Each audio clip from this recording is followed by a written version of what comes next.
जय हिंद बच्चों। भाषा और लिपि के अध्ययन क्रम में आज हम भाषा के विभिन्न रूपों की चर्चा करेंगे। प्रत्येक मनुष्य जो बोलता है उसके बोलने का अंदाज अलग होता है, अलग तरह की भाषा का प्रयोग करता है, अलग अंदाज में अपनी बात कहता है और ये अंदाज मिल करके भाषा को एक स्वरूप प्रदान कर देते हैं। मूल भाषा वही रहती है,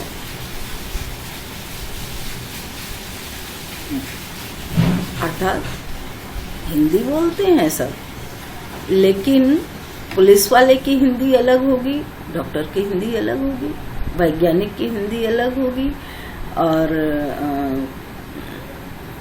मजदूरी करने वाले की हिंदी अलग होगी। तो इस आधार पर हम देखते हैं कि भाषा बहुत भिन्न भिन्न स्वरूप में प्रकट होती है। तो उन स्वरूपों के विषय में आज हम चर्चा करते हैं।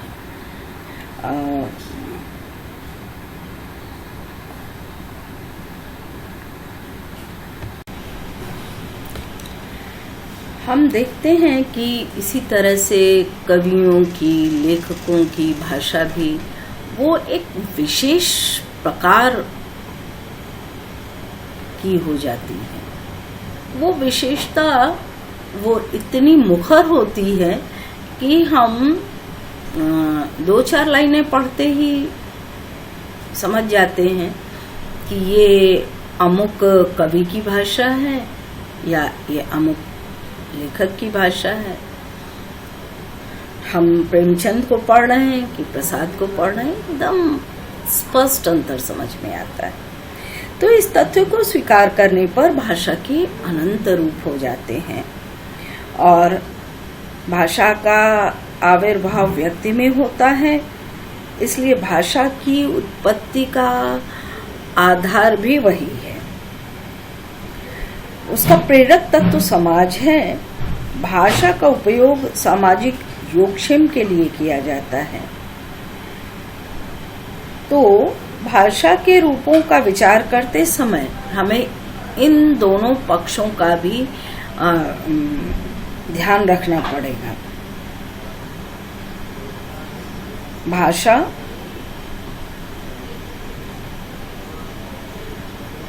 की भिन्नता वो प्रत्येक व्यक्ति के व्यक्तित्व के अनुरूप होती है। इस तथ्य को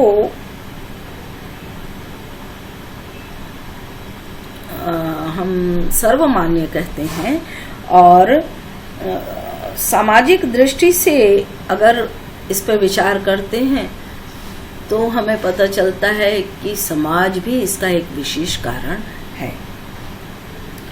जिस प्रकार व्यक्ति की निरपेक्ष सत्ता नहीं है, उसी प्रकार भाषा की भी निरपेक्ष सत्ता नहीं है। विभिन्न दृष्टियों से देखने पर एक ही व्यक्ति भिन्न भिन्न श्रेणियों में दिखाई देता है। उदाहरणार्थ, एक व्यक्ति, आप स्वयं को ले लीजिए। आप महाविद्यालय में छात्रा हैं, समाज में समाज सेविका हैं, घर में बेटी हैं, बहन हैं, पुत्री हैं, अच्छी हैं, बुरी हैं, तेज तर्रार हैं, सीधी हैं। तो ये जो भेद है ये व्यक्ति की स्थिति और संस्कार के कारण पड़ता है और इसका प्रभाव भी भाषा पर दिखाई देता है। भाषा के अतिरिक्त वातावरण के अतिरिक्त इतिहास, भूगोल, राजनीतिक स्थितियां, आर्थिक स्थिति, सामाजिक स्थिति का भी प्रभाव भाषा पर पर्याप्त रूप से पड़ता है। भाषा के रूप का विचार करते समय इन सारी बातों को हमें स्मरण रखना पड़ता है। भाषा के 3 रूप होते हैं, ध्यान दीजिएगा। भाषा के 3 रूप होते हैं, वाणी, भाषा और अधिभाषा। आइए देखते हैं कि ये किस प्रकार से काम करती है। व्यक्ति में, समुदाय में असामान्य अमूर्त रूप में ये काम करती है। सामान्य और अमूर्त रूप में भाषा की वह व्यापकता है जिसमें भेद संभव नहीं, परंतु जो व्यवहारिक रूप है उस पर हम लौकिक दृष्टि से, भौतिक दृष्टि से विचार करते हैं। इस क्रम में हम सबसे पहले लेते हैं परनिष्ठित भाषा। परनिष्ठित भाषा, भाषा का वह आदर्श रूप है जिसमें एक बृहद समुदाय विचार विनिमय करता है और उसका प्रयोग शिक्षा, शासन, साहित्य रचना के लिए किया जाता है। हिंदी, अंग्रेजी, उर्दू और कन्नड़, मलयालम, ये सब इस श्रेणी की भाषाएं हैं। भाषा के इस रूप को मानक कहते हैं, आदर्श कहते हैं, परनिष्ठित कहते हैं और इसकी विशेषता है कि ये साहित्य से संयुक्त होती है और इसका व्याकरण होता है और इसके अपने कानून कायदे होते हैं। दूसरी बात, दूसरा रूप है वो है विभाषा, जिसे हम सामान्य बोलचाल में बोली भी कह लेते हैं। एक परनिष्ठित भाषा के अंतर्गत अनेक बोलियां होती हैं। भाषा के स्थानीय भेद से प्रयोग में जो अंतर पड़ता है उसी के आधार पर भाषा का निर्माण होता है। और जैसा हम पहले कह चुके हैं कि प्रत्येक व्यक्ति की भाषा दूसरे से भिन्न होती है। ऐसी स्थिति में यह संभव है कि बहुत दूर तक भाषा की एक रूपता कायम रहे। अतः भाषा में कुछ दूरी पर जाते जाते रूप परिवर्तन होने लगता है और यह स्थानीय भेद जो मुख्यतः भौगोलिक कारणों से उत्पन्न होता है, विभाषा का सर्जक बनता है, विभाषा की उत्पत्ति का कारण बनता है। अब हम देखते हैं, खड़ी बोली में हम बोलते हैं जाता हूँ, जाती हूँ। ब्रजभाषा में बोलते हैं जात हूँ। भोजपुरी में बोलते हैं जात हई। मगही में बोलते हैं जाही। चारों वाक्यों को देखने से भाषा का रूप स्पष्ट हो जाता है। स्थान भेद से एक ही क्रिया विभिन्न रूप धारण कर लेती है और यह रूप परिवर्तन इसकी विशेषता है कि ऐसा नहीं है कि ये अगले के समझ में ना आए, अगला इसे सुनकर समझ सकता है। बोधगम्यता इसकी बनी रहती है, लेकिन भेद जब बहुत अधिक हो जाता है, दूरी जब बढ़ जाती है, भेद बहुत अधिक हो जाता है और तब ये बोधगम्यता धीरे धीरे कम होने लगती है। और जब ये भेद बढ़ जाता है, बोधगम्यता कम हो जाती है, तब ये विभाषा नहीं रहती है, तब ये भाषा का रूप बन जाती है। तो प्राय विभाषा किसी भी परिस्थिति की अनुकूलता से भाषा बन जाती है और भाषा और विभाषा का अंतर, भाषा व्यापक क्षेत्र में बोली जाती है और विभाषा संकुचित क्षेत्र में। भाषा का साहित्य होता है, विभाषा का कोई साहित्य नहीं होता है। भाषा लिखित और मौखिक दोनों होती है, विभाषा मौखिक होती है। यही इसकी विशेषता है। अब देखते हैं इसके आगे भाषा का क्या रूप बनता है? तो वो रूप बनता है अपभाषा। भाषा में ही जब सामाजिक दृष्टि से ऐसे प्रयोग आ जाते हैं जो शिष्ट जन की रुचि के लिए अग्राह्य प्रतीत होते हैं, उसे अपभाषा कहते हैं। अंग्रेजी में इसको स्लैंग कहते हैं।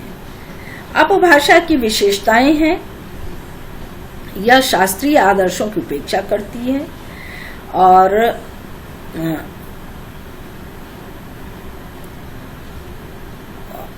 इसमें अश्लीलता का पुट बन जाता है। शब्दों के निर्माण में सिद्धांतों की उपेक्षा होती है। शब्द का निर्माण कैसे होगा, वो व्याकरण की अपेक्षा नहीं रखते। अपभाषा में कुछ भी हो सकता है, व्याकरण की वहां कुछ नहीं चलती है। जैसे अगड़, धत, टडैल आदि, ये किसी भाषा के नियम से आबद्ध नहीं होती है। अपभाषा में अर्थ विस्तार दिखता है। भाषा में जो शब्द सामान्यतः किसी एक विशेष रूप में प्रचलित होते हैं, अपभाषा उसे हटा करके हीन अर्थ में प्रयुक्त करने लगती है। आजकल जैसे मासूम शब्द हो चुका है। मासूम शब्द कभी भोले भाले व्यक्ति के लिए प्रयुक्त होता था और आजकल इसका अर्थ परिवर्तन हो रहा है। ये समसामयिक घटना है। तो इसके अलावा भी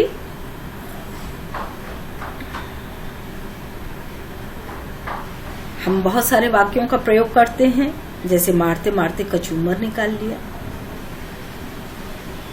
बहुत अच्छी हजामत बनी है। शांति प्रिय समुदाय। तो अपभाषा अर्थ को कहां से कहां पहुंचा देती है, यही इसकी खास बात है। इसमें कोई व्याकरण का नियम नहीं होता, कोई अर्थ बाध्यता नहीं होती है और किसी संस्कार का कोई मतलब नहीं होता है। अपभाषा की कुछ विशेष श्रेणियों में, सामाजिक वर्गों में और समवयस्क वर्ग में यह प्रचलित है। अपभाषा की विशेषताओं को देखने से स्पष्ट होता है कि इसका निर्माण शैक्षिक, सांस्कृतिक और सामाजिक तत्वों के आधार पर होता है, जिसे लोग मर्यादा और शिष्ट रुचि को प्राय ध्यान में नहीं रखते हैं अथवा जानबूझकर उसकी उपेक्षा करते हैं। अपभाषा के प्रयोगों पर विचार करने से प्रयोक्ता के शैक्षिक, मानसिक स्तर का आसानी से पता लगाया जा सकता है। किसी भी भाषा के अंतर्गत अपभाषा की श्रेणी में आने वाले प्रयोगों का अध्ययन भाषा विज्ञान की दृष्टि से बड़ा उपादेय सिद्ध हो सकता है, क्योंकि उससे जीवन और समाज के अनेक पक्षों पर प्रकाश पड़ने की संभावना रहती है।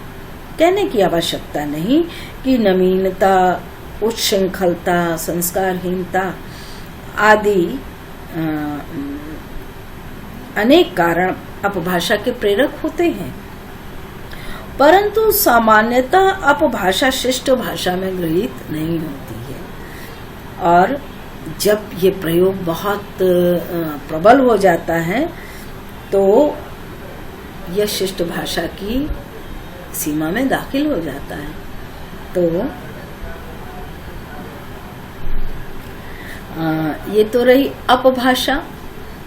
अब अगली भाषा है हमारी विशिष्ट भाषा। विशिष्ट भाषा ये सामाजिक रूप से निर्मित होती है। प्रत्येक समाज में कोई न कोई एक विशेष स्थिति होती है जिसके अनुसार उसकी श्रेणियां बन जाती हैं, जैसे डायरेक्टर और अधिकारी और कर्मचारी जैसे जुलाहा, सुनार, कुम्हार, डॉक्टर, वकील, अध्यापक, मौलवी, पुजारी, फादर आदि। तो इन सभी व्यवसायों में इनकी एक विशेष अलग अलग शब्दावली होती है। यह शब्दावली एक तरह से प्राविधिक और परिभाषिक हो जाती है, जैसे साहित्य, दर्शन, अर्थशास्त्र, मनोविज्ञान आदि की शब्दावली व्यवहारिक रूप से उसका संचालन करती है। उसी प्रकार से किसी की भाषा सुन करके आसानी से निर्णय किया जा सकता है कि यह किस वर्ग का व्यक्ति है और क्या काम करता है।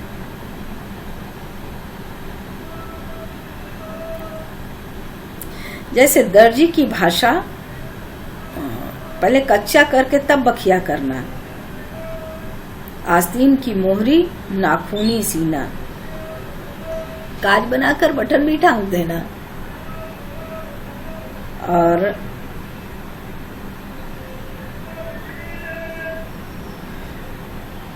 ये प्रदर्शित करते हैं कि शिक्षा और संस्कृति का व्यवसाय पर सीधा असर पड़ता है भाषा का,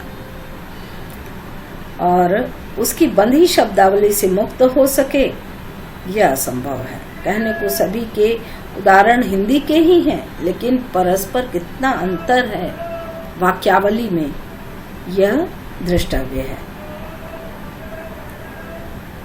कोई अंग्रेजी भाषा के शब्द बहुत बोलता है तो कोई परिनिष्ठित शब्द भाषावली, कोई अपभाषा के शब्दों का बहुत ज्यादा प्रयोग करता है तो कोई गांव वाली भाषा का। तो ये विशिष्ट भाषा का दर्जा ऐसी भाषा को मिल जाता है जो केवल वकील बोलते हैं या डॉक्टर बोलते हैं या सुनार, लोहार, कुम्हार बोलते हैं। तो ये उनकी एक विशिष्ट भाषा बन जाती है, और ये भी भाषा विज्ञान के लिए एक महत्वपूर्ण विषय है, कूट भाषा। इसके आगे हम चलते हैं तो हम पाते हैं कूट भाषा के अस्तित्व को। जो भाषा सामान्यतः अपनी बात दूसरों तक पहुंचाने का माध्यम है, तो भाषा का एक और उपयोग है। संसार में जितना मिथ्या भाषण होता है वो सब सच को छुपाने के लिए होता है, और छुपाना ही उद्देश्य नहीं होता तो मिथ्या भाषण की कोई जरूरत नहीं होती। तो कूट भाषा इस मिथ्या भाषण के लिए बहुत उपयोगी होती है। अलंकार शास्त्र में छेकापनोति, व्याजोक्ति और व्याजोक्ति और अलंकार ये गोपन के कुछ माध्यम हैं। सामान्य भाषा में जहाँ बोध्यता अबोध्यता दोनों होती है, क्योंकि उसमें तो कुछ बताना अभीष्ट होता है, परंतु कूट भाषा के दो मुख्य प्रयोजन होते हैं। पहला मनोरंजन और दूसरा गोपन। कविता में कूट भाषा का प्रयोग होता है तो मनोरंजन के लिए होता है। सुर के कूट इसके उदाहरण हैं। अनेक बार बालक और सयाने भी शब्दों को उलट के बोलते हैं, जैसे बालक रोटी मांगते समय बोलेगा टीरो। अपना भौतिक उत्कर्ष दिखाने के लिए, मनोरंजन करने के लिए इस तरह की भाषा का प्रयोग किया जाता है, लेकिन इसका प्रामाणिक प्रयोग वो गोपन है, जिसे अपराधी, चोर, विद्रोही, गुप्तचर, प्रशासनिक अधिकारी, राजनेता इसका प्रयोग करते हैं, और वे अपनी बात को जनसामान्य से छिपाने के उद्देश्य से ऐसा करते हैं। और वो जो संकेत देते हैं उन्हें वही व्यक्ति समझ सकता है जो उन संकेतों के विषय में जानता हो, अन्यथा बाकी लोगों के लिए वे निरर्थक प्रतीत होते हैं। जैसे चोरी करने के लिए जाने के लिए चोर कहते हैं बारात जाना, जेल जाने को कुछ लोग कहते हैं ससुराल जाना। तो जो प्रचलित अर्थ हैं भाषा के, उनसे भिन्न अर्थों में इन शब्दों का प्रयोग वो किया जाता है, जिसका उद्देश्य एकमात्र यही होता है कि वो बात जिससे कही जा रही सिर्फ वो समझे, बाकी जन सामान्य उसे समझ ना पाए। भाषा का, कूट भाषा का प्रयोग कई रूपों में होता है, जैसे सांकेतिक। इसमें प्रचलित अर्थ और प्रसिद्ध अर्थ छोड़ करके किसी दूसरी वस्तु को संकेत मान लिया जाता है, जैसा कि सूरदास जी ने भी, कबीरदास जी ने भी किया है। कूट भाषा का प्रयोग कंबल बरसे भीजे पानी और हंस, साधु, ये शब्द जो उन्होंने कहे हैं, इनका पूरी तरह से सांकेतिक अर्थ है। और भी प्रशासनिक भाषा आज रत्नाकर आने वाले हैं, इनके स्वागत का प्रबंध करो। यह वाक्य कोई चोर अपने साथी के उद्देश्य से कह सकता है कि कोई धनी व्यक्ति आने वाला है तो उसके साथ जैसा करना है उसका प्रबंध कर लिया जाए। इसी तरह सेना की टुकड़ी में विभिन्न वस्तुओं के संकेत दिए जाते हैं। शाम के शिविर के समय जब सैनिक बाहर जाते हैं तो उन्हें कोई संकेत दे दिया जाता है। लौटने पर उस संकेत के बोलने के बाद ही वो शिविर में घुसने पाते हैं। यदि ऐसा न किया जाए तो शत्रु दल के सैनिक भी वेश बदलकर भीतर आ सकते हैं और गड़बड़ी मचा सकते हैं। तो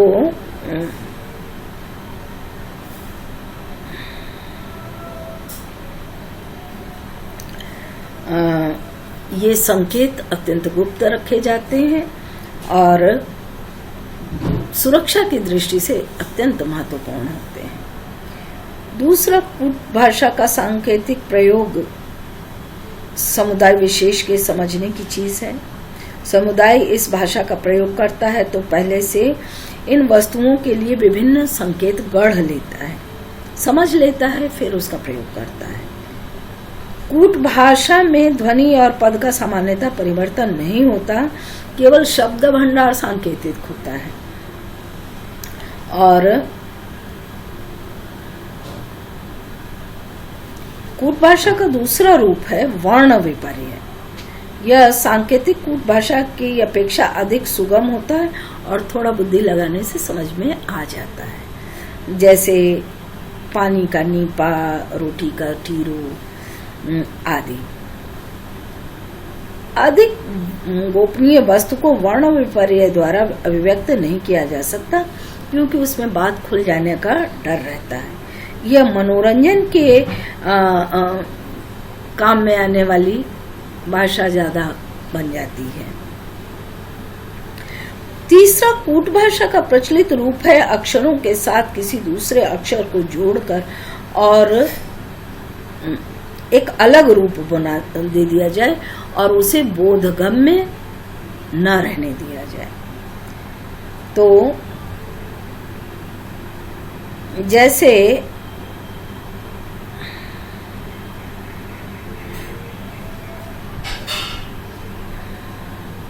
शिकारी को कहें टिकारी, या अभी बहुत प्रचलन में आया